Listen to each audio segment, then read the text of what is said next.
Okay. तो मैं अपनी बातचीत सबसे पहले तो ये कहते हुए करना चाहूँगी कि काफ़ी कठिन काम है अपने आप को देखते हुए अपनी बात प्रस्तुत करना, और क्योंकि मैं भी एक शिक्षिका रही हूँ, पिछले 20 साल से पढ़ा रही हूँ।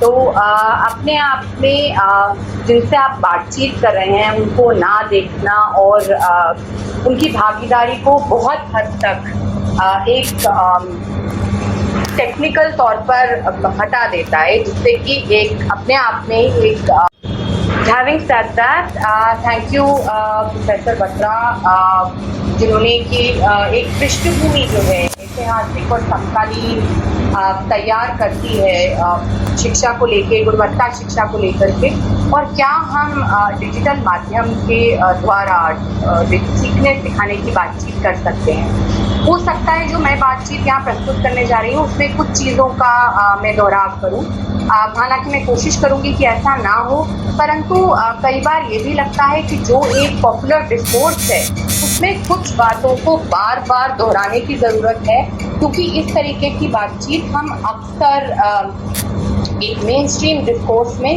नहीं सुन रहे हैं। तो सबसे पहली जिससे मैं अपनी बातचीत शुरू करना चाहूँगी वो ये है कि बहुत सारे लोगों को लगा कि इस क्राइसिस में डिजिटल लर्निंग जो है वो एक सल्यूशन है, वो एक रियलिटी है। उसको हम एक रियलिटी या फिर हम उसको एक बिना कुछ सोचे जाने समझे बिना या उसकी समालोचना किए बिना उसको एक ऑल्टरनेटिव और वाजिब ऑल्टरनेटिव नहीं, यहाँ पर तो जो डिस्कोर्स है उसमें उसको एक ही ऑल्टरनेटिव के रूप में प्रस्तुत किया जा रहा है, उसको थोड़ा सा समझना पड़ेगा, उसकी समालोचना करनी पड़ेगी। Because after all questioning and critical thinking actually are the fundamentals to looking at quality education. तो मैं अपनी बातचीत जो है उसमें मैंने 3 चीज़ें जो हैं उनके बारे में मैं बातचीत करना चाहूँगी, तीसरी के बारे में सबसे ज़्यादा, परंतु उसके बारे में बातचीत करने से पहले थोड़ी सी बातचीत एक लार्जर पिक्चर के बारे में और कुछ फंडामेंटल क्वेश्चंस जो कि एक शिक्षा को लेकर हमारे जहन में आने चाहिए और हम सभी को ही उसके ऊपर विचार करना चाहिए। तो अगर हम एक पूरी जो एक न केवल शिक्षा व्यवस्था को परंतु हमारे देश की एक राजनीतिक, सामाजिक, आर्थिक स्थिति को देखें तो हम पाते हैं, जैसा प्रोफेसर बत्रा ने भी कहा, कि इससे पहले भी गुणवत्ता शिक्षा के बारे में बहुत विचार हो चुका है और काफ़ी कुछ किया जा चुका है, और डिजिटल लर्निंग इससे पहले भी प्रवेश कर चुकी है शिक्षा में, बहुत ही मेजर लेवल पे कर चुकी है, जिसमें कि अगेन जैसे प्रोफेसर बत्रा ने कहा कि किसके लिए है और क्यों है उसके ऊपर हमें विचार करने की ज़रूरत है। 2-3 और मुद्दे यहाँ पर, एक ये कि सरकार और स्टेट की शिक्षा में दखलंदाजी, स्क्रूटिनी शुरू से ही रही है, इसीलिए स्कूलों का खुलना या ना खुलना एक अहम मामला स्टेट के लिए, and which also talks about the larger philosophical, metaphysical question about the purpose of education, for example. But at a practical level, what is also happening and what we should also be thinking about is the societal perception of schools and teachers. तो अक्सर ये माना जाता है कि school जो है वो एक डे केयर सेंटर के रूप में काम करते हैं। जिससे मैंने कल एक शिक्षिका से मैं बात कर रही थी, तो उन्होंने कहा कि मुझको अभिभावक कह रहे हैं कि आप ना बच्चों को स्क्रीन पे रख लो, आप 6 घंटे पढ़ाओ, आप बच्चों को ऑक्यूपाइड रखो, स्क्रीन पे ऑक्यूपाइड रखो। हम ये भी देख रहे हैं कि कई देशों में स्कूलों के खुलने ना खुलने का मुद्दा जो है वो एक आर्थिक तौर पर भी, आर्थिक व्यवस्था से भी जुड़ा हुआ है, जहाँ पर हम ये कहते हैं कि अगर बच्चे स्कूल नहीं जाएंगे तो फिर अभिभावक, माता पिता काम पर कैसे जाएंगे, मतलब घर के बाहर काम पर कैसे जाएंगे। So schools have acquired a larger than life presence in our neoliberal economy. In fact, very quickly मैं हवाला देना चाहूँगी यहाँ पर कि मैंने अभी फिलहाल में ही एक ऑनलाइन सर्वे किया जिससे 250 बच्चों ने, सरकारी और गैर सरकारी दोनों निजी स्कूलों के बच्चों ने भरा, और तकरीबन 60% बच्चे जो थे वो सरकारी स्कूल से थे। उसमें उनसे एक सवाल पूछा गया था जिसमें उन्हें सबसे पहला क्या चीज़ उनकी ज़िंदगी में इस लॉकडाउन से सबसे ज़्यादा प्रभावित हुई है, और उसके लिए उनको कुछ ऑप्शन, पहले ओपन एंडेड सवाल था, दूसरे सवाल में उनको कुछ ऑप्शन दिए गए थे। तो मैं हैरान तो नहीं हुई पर थोड़ी परेशान ज़रूर हुई, क्योंकि 90% विद्यार्थियों ने कहा कि हमारी शिक्षा और जो सीखना है वो सबसे ज़्यादा प्रभावित हुआ है, नॉट प्ले, नॉट फिजिकल और mental health. When asked about the 3 wishes that they wanted in this period, first wish was corona चला जाए, दूसरी विश थी हमारे नंबर आए जिससे कि हमको this survey was done by 9 to 12 with 9 to 12 class students. और दूसरी तरफ एक डिस्कोर्स जिसको कि हमको बहुत ध्यान में रखने की ज़रूरत है वो ये भी है कि डिजिटल लर्निंग जब हम सरकार कहती है या हम उसका जब तलाश रहे हैं, तब वह एक तरीका है जिससे कि हम सुनिश्चित कर सकते हैं कि शिक्षकों की, जिनको कि एक सरकार द्वारा या फिर अभिभावकों द्वारा कुछ तनख्वाह दी जा रही है, सैलरी दी जा रही है, तो उनकी एक अकाउंटेबिलिटी हो। तो one of the major issues that is also being, we need to look at critically, is that teachers are being held accountable for earning their salaries, so as to say.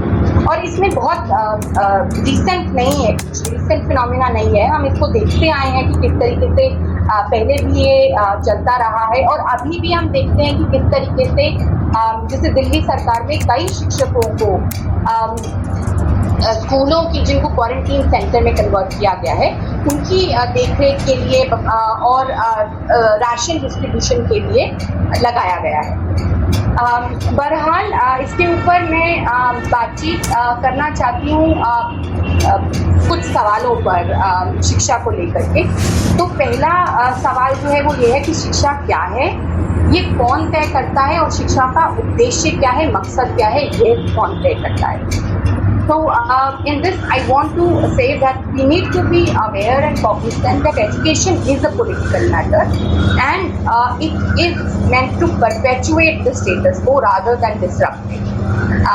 It pertains largely to content delivery and transmission of knowledge. Knowledge की जब हम बातचीत करते हैं तो ज्ञान क्या है, और ज्ञान कौन तय करता है कि कौन सा ज्ञान किसी दूसरे ज्ञान की तुलना में ज़्यादा ज़रूरी है, ज़्यादा अहम है, जिस पर ज़्यादा तवज्जो दी जानी चाहिए। एक और बातचीत जो इससे जुड़ी रही है, जो एजेंसी की बात की प्रोफेसर बत्रा ने, कि हमने अक्सर शिक्षकों को, बच्चों को, समुदायों को इन अहम सवालों से, जो कि एक शिक्षा को तय करते हैं, पूरी शिक्षा का ढांचा जिन पर खड़ा है, हमने उनको सुनिश्चित किया है ये कई तरीके से कि उनकी भागीदारी इन सवालों को तय करने में ना हो। खास तौर पे कुछ वर्गों की, कुछ तबकों की भागीदारी को, इसकी भागीदारी ना हो, ऐसा सुनिश्चित अक्सर किया गया है हमारी शिक्षा प्रणाली। इसी के तहत एक और सवाल आता है जिसकी बातचीत अगेन प्रोफेसर बत्रा ने करी, परंतु मुझे लगता है कि उसके ऊपर भी हमको और सोचने की ज़रूरत है कि डिजिटल लर्निंग किसका पर्पस सर्व कर रही है, किसके लिए, किसका उद्देश्य है जो डिजिटल लर्निंग में, या किसका मुनाफा है, अगर मैं बहुत ही स्पष्ट शब्दों में कहूँ न्यू लिबरल डिस्कोर्स को देखते हुए, कि क्योंकि हम ये बातचीत करते हैं अक्सर, और ये बातचीत हो रही है कि किस तरीके से हाशिए पे जो बच्चे हैं, जो समुदाय हैं, शायद उनसे इनका और हाशिएकरण हो रहा है, क्योंकि हम उनको इस डिजिटल लर्निंग में नहीं जोड़ पा रहे हैं, और अगर जोड़ भी पा रहे हैं तो हम गुणवत्ता शिक्षा के जो मायने हैं वो डिजिटल लर्निंग के द्वारा नहीं कर पा रहे हैं। क्योंकि शिक्षा है क्या आखिर? If we believe that education is transformative education is to bring about a social transformation, is to promote an ability to reason and to think critically in the children, is about social and humanizing components, which are very, very crucial to education. Education is collective rather than individualistic. Education is for a child to understand, सीखना कैसे है, बजाय इसके कि कुछ चीज़ों को रख लेना या फिर उनको रिकॉल करने के लिए एक कौशल, रिकॉल करने का कौशल प्रदान करना। तो अब हमारी समझ ये कहती है कि बच्चे चीज़ों के साथ जुड़ के, चीज़ों को एक्सपेरिमेंट करके, सामग्री के साथ, पठन सामग्री इसमें शामिल है, आइडियाज के साथ एक संवाद, एक चर्चा के द्वारा सीखते हैं। हम ये भी मानते हैं और बहुत कई शोध कार्यों ने कहा है कि किस तरीके से संवेग शिक्षा का एक बहुत, और सीखने सिखाने की प्रक्रिया का एक बहुत अहम अंग है। और जब मैं यहाँ पर संवेगों की बातचीत कर रही हूँ तो मैं ये सतही समझ की बातचीत नहीं कर रही कि आज मेरा मन खराब है या आज मैं बहुत दुखी हूँ इसलिए मुझसे पढ़ाई नहीं हो पा रही है या मैं नहीं सीख पा रही हूँ। मैं बातचीत कर रही हूँ उन गहरे प्रश्नों की जिसमें कि एक शिक्षिका की अपने विद्यार्थियों से अपेक्षा उन विद्यार्थियों के सीखने सिखाने को प्रभावित करती है। There are a lot more examples, but I think I just for this point stop here. तीसरी बातचीत जो मैं करने जा रही हूँ और मैं इसके ऊपर थोड़ा समय कम है तो मैं I just quickly go through all the points. हमारी कुछ अवधारणाएं इस पूरी प्रक्रिया में शामिल है, अवधारणाएं और स्लैश पूर्वाग्रह कहूँगी मैं। तो पहला है कि हमारे बच्चों को लेकर के, बच्चे को लेकर के हमारा क्या मानना है। और मैंने जानकर बच्चा कहा क्योंकि हमेशा वो बच्चा ही होता है, वो बच्ची नहीं होती है। अक्सर हमारी पूरी शिक्षण व्यवस्था में, हमारी सोच में अब वो बच्चा भी कौन है, वो बच्चा एक यूनिवर्सल कॉन्सेप्ट है, वो बच्चा एक अर्बन कॉन्सेप्ट है कि वह बच्चा है जो घर पे काम नहीं करता है। और मैं यहाँ चाइल्ड लेबर की बातचीत नहीं कर रही हूँ, परंतु घर की जिम्मेदारी को उठाना या घर में कुछ काम करना, इसके ऊपर, और हम में से कई लोग शायद इससे जूझ रहे होंगे। और मैं एक खास तबके की बात कर रही हूँ आज की। तो जैसा मैंने पहले कहा कि ये बहुत बातचीत हो चुकी है और कई लोगों के कमेंट्स भी मैं देख रही हूँ, क्या मुमकिन है हर एक स्टूडेंट को डिजिटल वे के थ्रू जोड़ पाना। तो हाँ, मोबाइल का इस्तेमाल, इंटरनेट की अवेलेबिलिटी में यहाँ पे एक ब्रीफली कहूँगी कि इसके अलावा कल्चरल कैपिटल जो कि बच्चों के पास नहीं है वह भी इसमें शामिल है। दूसरे, भाषा, पूरा डिस्कोर्स जो है जूम अंग्रेजी में है। हमने एक तबके को तो जूम का इस्तेमाल नहीं करना चाहिए, परंतु हमने उससे एक परे कर दिया है। विशिष्ट क्षमताओं वाले बच्चों की जब हम बातचीत करें, जब हम दृष्टिबाधित बच्चों की बातचीत कर रहे हैं, जब हम उन बच्चों की बातचीत कर रहे हैं जिनको सुनने में या फिर जिनको पढ़ने में कठिनाई है, तब हम किस तरीके से उसको रिकॉग्नाइज करें। इस बारे में बहुत बातचीत हो चुकी है, परंतु मुझे लगता है कि इन्हीं मुद्दों को लेकर के यह बातचीत नहीं हुई है कि एक शिक्षिका के पास भी यही सारे मुद्दे हैं। हमने मान लिया है डिजिटल लर्निंग में कि एक शिक्षिका खास तबके से आती है, एक खास आर्थिक सामाजिक वर्ग से आती है कि उसके पास मोबाइल फ़ोन या स्मार्टफोन तो होगा ही। बहरहाल बहुत कई लोगों को मैं जानती हूँ जिनके लिए मोबाइल फ़ोन या स्मार्टफोन ना रखना एक दार्शनिक सैद्धांतिक मुद्दा है और एक निर्णय है। हमने ये मान लिया है कि एक शिक्षिका के पास एक फिजिकल स्पेस होगी जहाँ पर कोई बाधाएं नहीं हैं। इनफैक्ट किसी एक ने कल कहा कि मेरी एक शिक्षक मेंटर से बातचीत हो रही थी, तो वो कह रहे थे कि किस प्रकार एक शिक्षिका उनसे कह रही थी कि स्कूल हमारे लिए खुल जाने चाहिए ताकि शिक्षिकाएं स्कूल में आकर के काम कर सकें, क्योंकि घर पर उनके काम को ना तवज्जो दी जाती है और ना ही ये माना जाता है कि वो कोई बहुत बहुत अर्थपूर्ण काम कर रहे हैं। और दूसरी ओर पर खास तौर पर शिक्षिकाओं के लिए there is a perspective that they should drop everything and do this. So for them, doing household work as well as this is also a double whammy, especially when many of them are now going out to work for supporting their family. अगला जो तीसरा बातचीत है वो है बच्चों के सीखने के बारे में। हम ये मान लेते हैं डिजिटल लर्निंग में कि सीखने का मतलब या बच्चे जो हैं जब हम कुछ कहते हैं और बोलते हैं उसको ग्रहण करके बच्चे सीख जाते हैं।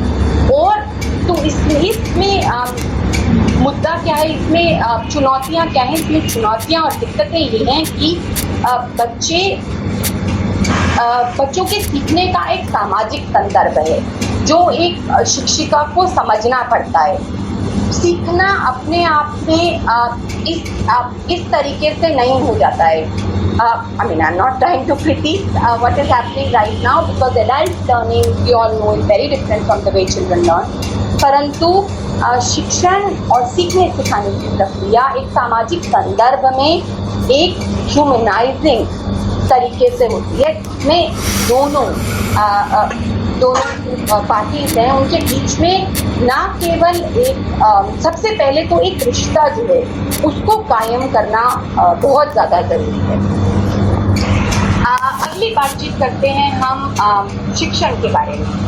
तो जब हम शिक्षण के बारे में बातचीत करते हैं और उसके बाद शिक्षा शास्त्र की बातचीत करते हैं तो हमने मान लिया कि शिक्षक जो हैं वो तैयार हैं जिप जैप जूम ये ड्रास्टिक शिफ्ट जो है अपने शिक्षा शास्त्र में करने के लिए। ना शिक्षकों की इसमें कोई भागीदारी रही इस पूरी प्रक्रिया में रही है, ना अगर दिया भी गया है तो कई जगह पर शिक्षकों को शायद एक तकनीकी इनपुट दे दिया गया है कि आप जूम मीटिंग कैसे सेटअप कर सकते हैं या उसका किस तरीके से इस्तेमाल कर सकते हैं, या फिर आजकल कई वीडियोस भी आ रही हैं कि किस तरीके क्या एटिकेट्स हैं, आपको अपना किस तरीके से अपना क्या प्रस्तुत करना चाहिए, क्या बैकग्राउंड होनी चाहिए।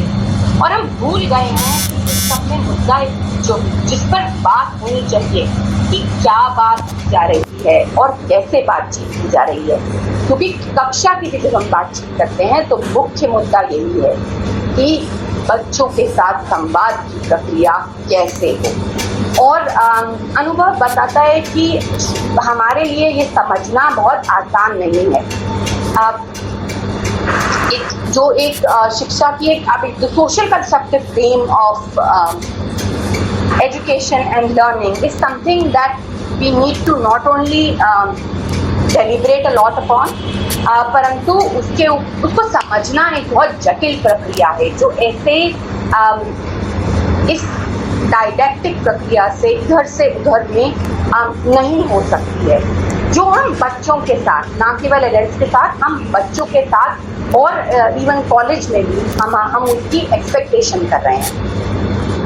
एक और मुद्दा जो इससे रिलेटेड है वो बहुत ही आसानी से कई शिक्षकों ने मुझे बताया, जब मैंने उनसे पूछा कि इस बात इसको कैसे किया जा रहा है तो उन्होंने कहा बहुत इजी है, एक क्विज सेटअप कर दो और बच्चे उसका जवाब दे देंगे और उसी के द्वारा बच्चों को ग्रेड किया जा सकता है। हम सभी जानते हैं कि कितना ये लड़ाई शिक्षा में रही है कि सीखना सिखाना आंकने के आधार पर नहीं हो, आंकना सीखने सिखाने की प्रक्रिया में मदद करे, उस प्रक्रिया को आगे बढ़ाए। अब थोड़ी सी बातचीत सीखने सिखाने की मैं बस 3-4 मिनट में अपनी बातचीत समाप्त कर दूंगी। क्या ठीक है वो बात? इज दैट ओके शिक्षा? Is it okay if I wind up in 3-4 minutes? Sure. Okay. So जब हम बातचीत कर रहे हैं शिक्षा शास्त्रीय चुनौतियों की तो अगर आप don't take more than 2 minutes. No, sure. Thank you. तो अगर हम बातचीत कर रहे हैं कि ग्राउंड लेवल पर हो क्या रहा है, तो ग्राउंड लेवल पर हम देखते हैं कि ऑडियो या फिर वीडियो के द्वारा एक बच्चों के समूह को इकट्ठा किया जा रहा है, जिसमें बहुत सारे बच्चे पहले ही बाहर कर दिए गए हैं, क्योंकि ये वही बच्चे हैं जो शायद जिनके पास प्रावधान है, जिनके पास संसाधन है उस मीटिंग में शामिल होने की। दूसरा जो प्लेटफॉर्म यूज किया जा रहा है वो व्हाट्सएप ग्रुप का है। बहुत सारे दिल्ली में शिक्षक जो हैं उन्होंने व्हाट्सएप, सरकारी एजुकेशन में व्हाट्सएप बनाए हैं। तो हम देखते हैं कि उनका इस्तेमाल किसलिए हो रहा है। उनका इस्तेमाल हो रहा है बच्चों को कुछ वर्कशीट देने के लिए, बच्चों को बताने के लिए कि ये एक्सरसाइजेस आप कर लो किताब से और करके हमको स्क्रीनशॉट भेज दो, या फिर किसी को अगर कुछ डाउट पूछना है तो वो आप हमसे पूछ लीजिए। अब या फिर इंटरैक्टिव वॉइस रिस्पॉन्स IVR का भी इस्तेमाल किया जा रहा है। कुछ सरकार ने टीवी या रेडियो टेलीकास्ट का भी प्रयोग किया है। ये सभी माध्यम जो हैं, इसमें अगर हम सीखने सिखाने की बातचीत करते हैं तो हम देखेंगे कि मुद्दा जो है या बातचीत जो हो रही है शिक्षण के हिसाब से नहीं हो रही है, वो केवल जानकारी देने की बातचीत हो रही है। एक संवाद जो है, जो होना चाहिए, जो गुणवत्ता शिक्षा का, जो सीखने सिखाने का आधार है, उसका प्रावधान इस पूरी प्रक्रिया में कहीं पर भी नहीं है। Very quick examples about can digital learning do certain things. So Professor Batra again did point out. I'm going to take two examples and talk about it at the ground level. I'm just going to wind up very quickly. So, for example, if we look at let's say we are looking at again issues. So if you're looking at 348 multiplied by let's say 68, तो हम कह रहे हैं कि हम बच्चों को आसानी से इसका प्रोसीजर दे सकते हैं। मुद्दा ये है कि क्या हम बच्चों को डिजिटल लर्निंग के द्वारा इसके पीछे की जो संरचना है के बारे में सोचने पर, या इसके ऊपर खुद, इस फॉर्मूले के ऊपर खुद आने के लिए क्या हम उनको तैयार कर सकते हैं। आप बहुत सारे अगर वयस्कों से भी पूछेंगे, क्योंकि हमारी खुद की पढ़ाई इस तरीके से हुई है। So let's say 448 divided by 83, तो हम कहेंगे कि पहले 3 को ऊपर से कर दो, फिर नीचे एक क्रॉस लगा दो या 0 लगा दो और 8 को कर दो। वो क्रॉस या 0 कहाँ से आया, इसकी समझ जो बनाना बहुत ज़रूरी है, वो शायद हम कहीं ना कहीं अपनी शिक्षा में ही नहीं बना पा रहे हैं। और डिजिटल लर्निंग में तो मुझे लगता है कि उसके बारे में बातचीत करना बहुत ही कठिन है। बहुत ही एक और छोटा सा उदाहरण वो इतिहास को लेकर के, कि इतिहास जो है वो केवल जानकारी का एक पिटारा नहीं है। इतिहास जो है वो जानकारी किसने दी, कहाँ से आई। इतिहास एक perspective, it's about perspective building, it's about trying to understand whose voice counts in history. Can we do that through digital learning is what my larger question in this is. So when we're talking about some of these concepts, because there is a lack of discussion, because there is a lack of opportunity for a dialogue, can we really internalize some of these things that we're talking about? How can we do that is the larger question for some of us to ponder about. So to sum it up, I think digital medium can be used in these times to make connection with children and their families, क्योंकि हम सभी जानते हैं कि बहुत से बच्चे इस पूरी प्रक्रिया में शायद स्कूलों से बाहर हो जाएंगे। तो ज़रूरी है कि शिक्षक और स्कूलों का बच्चों के साथ, समुदाय के साथ एक जुड़ाव बना रहे। वो जुड़ाव बहुत ज़्यादा ज़रूरी है, और ख़ास तौर पे आज की सिचुएशन में बहुत ही ज़्यादा ज़रूरी है, क्योंकि एक और चीज़ जिसकी बातचीत बिल्कुल की नहीं जा रही है, जो कि है मेंटल हेल्थ। उसको देखते हुए, उसके रहते हुए हम सेल्फ की बातचीत करें, जो अगेन एजुकेशन का एक इम्पॉर्टेंट इंटेग्रल कॉम्पोनेंट है। That is maybe one possibility that we could do this. Having said that, I think digital learning benefits those who are already benefiting and it marginalizes those who are already marginalized. और अगर ऐसा होता है तो किस तरीके से बाजारी प्रक्रियाओं का असर शिक्षा पर पड़ेगा वो हम पहले ही देख रहे हैं और उसकी कल्पना करना बहुत आसान हो जाता है जब हम देखते हैं कि किस तरीके से इस पूरी सिस्टम को शायद वो टेक ओवर कर लेगा. I think we need to collectively think through the situation, brainstorm, critically analyze what are the possibilities for education. क्योंकि कहीं ना कहीं शायद हमने सकम्ब कर दिया है, हमने मान लिया है कि ये ही एक इकलौता ऑल्टरनेटिव है बजाय संभावनाओं की. हमने सोचा भी नहीं है शायद एक सिस्टमिक लेवल पर. मैं अगेन यहाँ पर कहना चाहूंगी जो प्रोफेसर दत्ता ने भी कहा कि एक सिस्टम को इस पूरे लार्जर इशू पे झुकने की जरूरत है बजाय एक इंडिविजुअल टीचर पर छोड़ देने के या एक इंडिविजुअल स्कूल पर छोड़ देने के कि आप करके जो आप करना चाहते हैं. So two and at a time when the world is facing large scale economic and social repercussions of a neoliberal economy driven by market driven ideology, I think it's delusional and foolhardy to embrace digital learning as the only or as the most viable tool for teacher learning, and we collectively at a systemic level need to think broadly this. Thank you. I think we can look forward to a discussion.